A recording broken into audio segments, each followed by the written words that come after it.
ശരിക്കും ഈ വീണ ജോർജിൻ്റെ ഭർത്താവ് ജോർജ് ജോസഫ്, നിങ്ങൾ നാട്ടുകാരാണല്ലോ, ശരിക്കും എന്താണ് സംഭവിച്ചിട്ടുള്ളത് കഴിഞ്ഞ ദിവസങ്ങളിൽ? മന്ത്രി ഇനിയും പ്രതികരിച്ചിട്ടില്ല, മത്സരിക്കുമോ ഇല്ലയോ? അതിൻ്റെ ഒരു ആധികാരികതയെ ചൊല്ലി ഇതുവരെ പാർട്ടി വൃത്തങ്ങൾ ട്രോളും ഇറക്കിയിട്ടില്ല, മാപ്രകട തന്തയ്ക്കും വിളിച്ചിട്ടില്ല. സംഗതി ശരിയാ. കാരണം ഈ ജോർജ് ജോസഫ് അഴിച്ചുവിട്ട ഒരു ഭൂതമാണ്, കുടത്തിൽ നിന്ന് അഴിച്ചുവിട്ട. ഇപ്പം തിരിച്ചു കയറ്റാൻ പറ്റത്തില്ല അവസ്ഥയെ നിൽക്കുകയാണ്. പാർട്ടി മൊത്തത്തിൽ പ്രതിരോധത്തിലായിട്ടുണ്ട്. കാര്യം പാർട്ടി സ്ഥാനാർത്ഥിയായിട്ട് ഇവരെ നിശ്ചയിച്ചതിന് ശേഷമാണ് ഇത്തരം വാർത്തകൾ പുറത്തു വരുന്നത് തോന്നുന്നില്ല. ജില്ലാ കമ്മിറ്റി, ജില്ലാ സെക്രട്ടറി തീരുമാനമായ അതെ, ഇത് അതിനു മുമ്പ് ഞാൻ ഇത് അറിഞ്ഞിരുന്നു. നമ്മൾ ഇത് ഇന്നലെ മാതൃഭൂമി പത്രത്തിൽ വാർത്തയായിട്ട് വരുന്നതിന് മുമ്പ് നമ്മൾ ഈ വിവരം അറിഞ്ഞാണ്. എന്നോട് ഇവരുമായിട്ട് അടുത്ത 1-2 വൃത്തങ്ങൾ എൻ്റെ അടുത്ത് സംസാരിച്ചിരുന്നു. ജോർജ് ജോസഫിന് വീണ മത്സരിക്കുന്നതിനോട് താല്പര്യമില്ല എന്ന് പറഞ്ഞിരുന്നു. അപ്പം അവർ ഫാമിലി ഇഷ്യൂ എന്നൊക്കെയാണ് പറഞ്ഞിരുന്നത്. എന്ത് ഫാമിലി ഇഷ്യൂ ആണെന്നുള്ളത് നമുക്ക് അറിഞ്ഞുകൂടാ. അപ്പോഴും നമുക്കപ്പോഴും ഒരു സംശയം വന്നത് എന്താണെന്ന് വെച്ചാൽ, കാരണം വീണയെ ഈ 2016 ആറന്മുളയിൽ മത്സരിപ്പിക്കാൻ ചരട് വലിച്ചത് മുഴുവൻ ഈ ജോർജ് ജോസഫാണ്. അദ്ദേഹം തന്നെ ഓപ്പറേറ്റ് ചെയ്ത് അദ്ദേഹം തന്നെ കളിച്ച കളിയിലാണ് വീണ വരുന്നതും അവർ നന്നായിട്ട് ജയിച്ചു കയറുന്നതും പിന്നീട് അവരുടെ അതല്ല. അങ്ങനെയുള്ള ഒരാൾ പെട്ടെന്ന് എന്തിനു വേണ്ടിയായിരിക്കും, പെട്ടെന്ന് എന്തുകൊണ്ടായിരിക്കും തൻ്റെ ഭാര്യ മത്സരിക്കണ്ട എന്ന് പറയുന്നത്? എന്തെങ്കിലും തോന്നുന്നു രാജ്മോഹൻ ചേട്ടൻ എന്ത് തോന്നുന്നു? എന്തെങ്കിലും ആരോഗ്യ പ്രശ്നങ്ങളാണോ, അതോ ഒന്നുകൂടെ മത്സരിക്കാനുള്ള അയ്യോ അച്ഛ പോകല്ലേ എന്ന് പറഞ്ഞ പല സിനിമയിൽ പോകണമെന്നതിൻ്റെ വേറൊരു പതിപ്പാണോ? ഈ രണ്ടിലൊരു ഓപ്ഷൻ നമുക്ക് ഈ അയ്യോ അച്ഛ പോകല്ലേ ആണ് എനിക്കും തോന്നുന്നത്. കാരണം വേറെ സാഹചര്യങ്ങളല്ല അവർക്ക് അനുകൂലം. നമ്മളിപ്പോഴും പറയുന്നു, വീണ ജോർജ് പെടലി ഉളുക്ക് നാടകം കളിച്ചു, അതെല്ലാം കളിച്ചെങ്കിൽ പോലും നിലവിൽ ഇപ്പോഴും പത്തനംതിട്ട ജില്ലയിലെ 2 മണ്ഡലങ്ങൾ, അതായത് CPM മത്സരിക്കുന്ന 2 മണ്ഡലം, ഒന്ന് കോന്നിയും ഒന്ന് ആറന്മുളയും, ഇത് രണ്ടിടത്തും CPM തന്നെ ജയിക്കാനാണ് സാധ്യത ഇപ്പോഴത്തെ സാഹചര്യത്തിൽ. ഇനിയും 2 മാസം കഴിഞ്ഞ് സാഹചര്യം മാറിക്കൂടാഴിക്കില്ല. പക്ഷെ നിലവിലെ സാഹചര്യത്തിൽ ഇവർക്ക് 2 പേർക്കും അനുകൂലമാണ്. അവർ 2 പേരും ജയിക്കാനാണ് സാധ്യത. കാരണം വീണ ജോർജിന് പറ്റിയൊരു എതിരാളിയെ കോൺഗ്രസിനോട് കണ്ടെത്താൻ കഴിഞ്ഞിട്ടില്ല എന്നുള്ളത് സത്യമാണ്.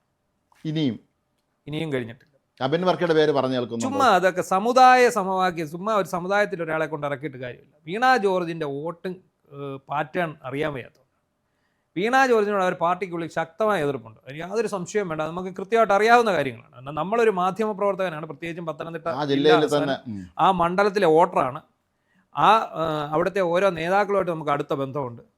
അപ്പോൾ നമുക്ക് കൃത്യമായിട്ട് അറിയാം, ഇവരുടെ ഒരു ഫീഡ്ബാക്ക് അറിയാം. പക്ഷേ അവർക്കെല്ലാം പാർട്ടി വീണയുടെ പ്രവർത്തനത്തിൽ താല്പര്യക്കുറവുണ്ട്. അത് നമ്മളിപ്പം ഇല്ല എന്നൊന്നും പറഞ്ഞിട്ട് കാര്യമില്ല, സത്യമായിട്ടും ഉണ്ട്. പക്ഷേ എലക്ഷൻ വരുമ്പോൾ വീണ എങ്ങനെ ജയിക്കുന്നത്, അപ്പോഴാണ് നമ്മൾ ആ വോട്ടിംഗ് പാറ്റേൺ ശ്രദ്ധിക്കേണ്ടത്. സ്ത്രീകളുടെ വോട്ടാണ് ഏറ്റവും കൂടുതൽ വീണയ്ക്ക്.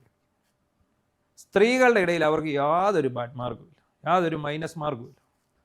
സ്ത്രീകളുടെ വോട്ട് കൃത്യമായിട്ട് സ്ത്രീകൾ ഇങ്ങനെ പൊതുരംഗത്ത് ഇറങ്ങുന്ന മന്ത്രിയാണെന്നൊക്കെ അവർ പ്രോത്സാഹിപ്പിക്കുക. മാത്രമല്ല സ്ത്രീകളെ കയ്യിലെടുക്കാൻ പുള്ളിക്കാരിക്ക് പ്രത്യേക കഴിവുണ്ട്. സ്ത്രീകളുടെ അടുത്ത് ഓരോ സ്ത്രീകളെയും കാണുമ്പോൾ അവരോട് വിശേഷം തിരക്കിയൊക്കെ പുള്ളിക്കാരി ഒരു രാഷ്ട്രീയക്കാരി, തനി രാഷ്ട്രീയക്കാരെ മറ്റിലേക്ക് ഇപ്പോൾ ട്രാൻസ്ഫോർമേഷൻ നടക്കുന്നതേ ഉള്ളൂ, അത് നടക്കുന്നുണ്ട്. പിന്നെ പാർട്ടിയിലെ എതിർപ്പുകളൊന്നും ആ ചട്ടക്കൂടിന് പുറത്തേക്ക് പോകത്തില്ല. പിന്നെ ഇത്തവണ എന്ത് സംഭവിക്കും എന്നുള്ളത് എതിർ സ്ഥാനാർത്ഥിയുടെ വരവ് പോലെ ഇരിക്കും. നിലവിലത്തെ സാഹചര്യത്തിൽ വീണ ജോർജിനെ തോൽപ്പിക്കാൻ സാധിക്കത്തില്ല. എന്നിട്ട് എന്തുകൊണ്ടാണ് കുടുംബം ഇത്തരത്തിലുള്ള തീരുമാനം എടുത്തെന്നുള്ളതിലേക്കാണ്, അവിടെയാണ് അതൊരു ദുരൂഹമായൊരു നടപടിയാണ്. പാർട്ടിയെ പക്ഷേ ഭയങ്കരമായിട്ട് പ്രതിരോധത്തിലാണ്. പാർട്ടി ഇതുവരെ നിഷേധിച്ചിട്ടില്ല.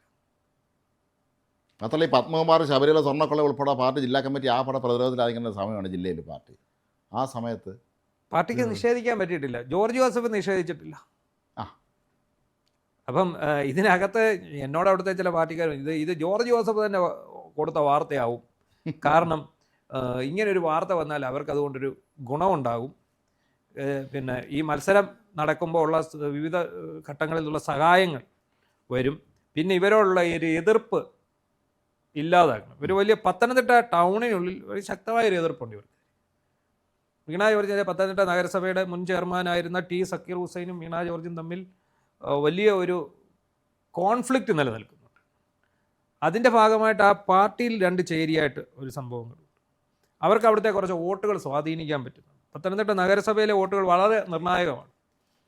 അപ്പോൾ ഇങ്ങനെയുള്ള ഒരു സംഭവം വരുമ്പോൾ ഒന്നുകിൽ ആ ഒരു പാർട്ടിയിലെ ഗ്യാപ്പ് ഒന്ന് ഫില്ല് ചെയ്യുക, അതിനെ ഒന്ന് ഊട്ടി ഉറപ്പിക്കുക എന്നുള്ളൊരു ലക്ഷ്യമായിരിക്കാം ഈ ഒരു ഈ ഒരു പ്രസ്താവന എന്ന് പറയാൻ പറ്റില്ല, വാർത്ത. ഒരു വാർത്തയുടെ പിന്നിൽ സംഭവം സത്യമാണ്. സെക്രട്ടേറിയറ്റിൽ ചർച്ച ചെയ്തു എന്നുള്ള സംഭവം സത്യമാണ്. അല്ലെങ്കിൽ ഒരു വാർത്ത നിഷേധിക്കുമായിരുന്നു. ഇപ്പം ഇത് നിഷേധിക്കേണ്ടത് ഒറ്റയാളാണ്. ഒന്നുകിൽ മന്ത്രി നിഷേധിക്കണം, അല്ലെങ്കിൽ മന്ത്രിയുടെ ഭർത്താവ് നിഷേധിക്കണം. ഇത് രണ്ടുപേരും നിഷേധിക്കുന്നില്ല. മന്ത്രി ഇന്നലെ പൊതുവേദിയിൽ പ്രത്യക്ഷപ്പെട്ടു. മന്ത്രി പൊതുവേദിയിൽ പ്രത്യക്ഷപ്പെട്ടു. അവരുടെ സദസ്സിൽ ആളൊഴിഞ്ഞ കസേരയാണെന്നൊക്കെ പറഞ്ഞ് വലിയ വിവാദങ്ങൾ നടക്കുന്നത്. സത്യമാണ്, ആളൊഴിഞ്ഞ കസേരയായിരുന്നു.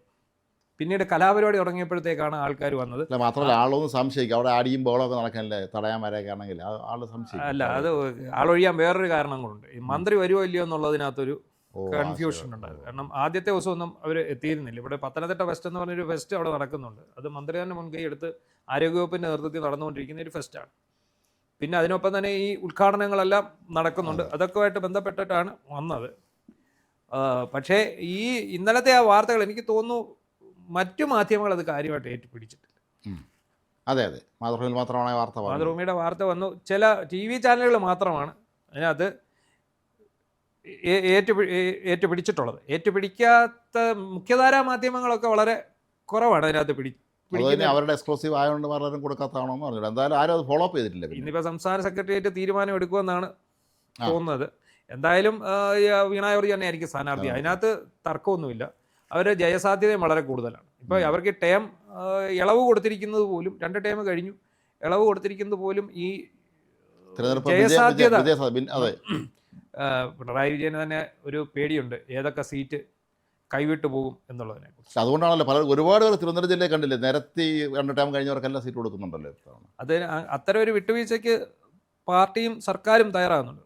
ഇപ്പം ഈ വീണ ജോർജിനെ സംബന്ധിച്ചിടത്തോളം അവർക്ക് ഇനിയിപ്പം അവിടെ ഒരു മുഖപുരയുടെ ആവശ്യമില്ല, അവർ പരിചയപ്പെടുത്തേണ്ട ആവശ്യമില്ല. ഇനിയും പുതിയൊരു സ്ഥാനാർത്ഥിയെ CPM കൊണ്ടുവന്നാൽ അത് എത്ര കണ്ട് ഫലപ്രദമാകുന്നതിനെക്കുറിച്ച് യാതൊരു ഉറപ്പും ഈ പൊതുസമ്മതനായത് ഈ ബുദ്ധിജീവ സ്ഥാനാർത്ഥിനൊന്നും ഇറക്കിയിട്ട് കാര്യമില്ല എന്നുള്ളത് അവർക്ക് മനസ്സിലായി. ഞാനിപ്പോഴും പറയുന്നു, വീണ ജോർജിനെതിരെ ഒരു വനിതാ കാൻഡിഡേറ്റ് വന്നാൽ ആറന്മുളയിൽ ഒരു നല്ല മത്സരം നടക്കും. കഴിഞ്ഞ 20,000-ഓളം വോട്ടിനാണ് അവർ ജയിച്ചിരിക്കുന്നത്. ആദ്യത്തെ 7,000 വോട്ടിനകത്ത് ആദ്യ ടൈമിൽ അവർ ജയിക്കുന്നത്. കഴിഞ്ഞ തവണ അതിൻ്റെ ഇരട്ടിയോളം വോട്ടുകൾ വന്നു. അപ്പോൾ അവിടെ BJPയുടെ വോട്ടുകളും മറ്റു വോട്ടുകളും ആനുപാതികമായിട്ട് മാറി എന്നുള്ളത് സത്യമാണ്. അപ്പം അന്ന് K. ശിവദാസൻ നായർ സ്ഥാനാർത്ഥിത്വം തന്നെ കോൺഗ്രസിനൊരു പ്രശ്നമായി മാറുകയാണ് ഉണ്ടായത്. അതുകൊണ്ടാണ് ഒരു കണക്കിന് അത്രയും ഭൂരിപക്ഷത്തിൽ വീണയ്ക്ക് ജയിക്കാൻ സാധിച്ചത്. എന്തായാലും ഈ വിവാദങ്ങളൊക്കെ ഇപ്പം മാറും. ഇതിപ്പം എല്ലാ വിവാദങ്ങളും നമുക്കറിയാം. ശബരിമല വിവാദം ഇതുവഴി പോയി, ആരും ചർച്ചയൊന്നും ഇല്ലല്ലോ. പത്മകുമാറിന്റെ ജയിലിൽ ഇറങ്ങുന്നതോടെ അത് തീർന്നു, അതും കഴിഞ്ഞു. അപ്പോൾ നിലവിൽ വീണ ജോർജ് മത്സരിക്കുന്നതിൽ ഭർത്താവ് എന്നുള്ള നിലയിൽ ജോർജ് ജോസഫ് ഒരു എതിർപ്പ് പ്രകടിപ്പിച്ചിട്ടുണ്ട്. അതിന് വ്യക്തിപരമായ കാരണങ്ങളുണ്ടാകും. നമ്മൾ ഈ പറഞ്ഞ ഒരു രാഷ്ട്രീയ സമ്മർദ്ദം, അല്ലെ ഒരു സമ്മർദ്ദ തന്ത്രമെന്ന് വേണമെങ്കിലും പറയാം. തന്ത്രങ്ങളുടെ ആശാനാണ് അദ്ദേഹം. അപ്പോൾ അതുകൊണ്ട് അങ്ങനെ വേണമെങ്കിലും പറയാം. കാരണം പിണങ്ങി നിൽക്കുന്നവരെല്ലാം കൂടെ കൂടിയെങ്കിൽ മാത്രമേ ഞാൻ വീണയെ നിർത്തൂ എന്നായിരിക്കും അദ്ദേഹം ഉദ്ദേശിച്ചത്. എന്തായാലും ആരോഗ്യമന്ത്രി വീണ ജോർജ് തന്നെ ആറന്മുള മണ്ഡലത്തിൽ മത്സരിക്കും എന്നുള്ളത് 100% ഉറപ്പാണ്. ഇപ്പോഴത്തെ ഒരു സാഹചര്യത്തിൽ ഇപ്പം നേരിട്ട് നമ്മൾ പറയുകയാണെങ്കിൽ ഒരു പൊളിറ്റിക്കൽ അനലൈസിൽ ഇപ്പോഴത്തെ ഒരു സാഹചര്യത്തിൽ അവർക്ക് തന്നെയാണ് അവിടെ വിജയസാധ്യത കൂടുതൽ.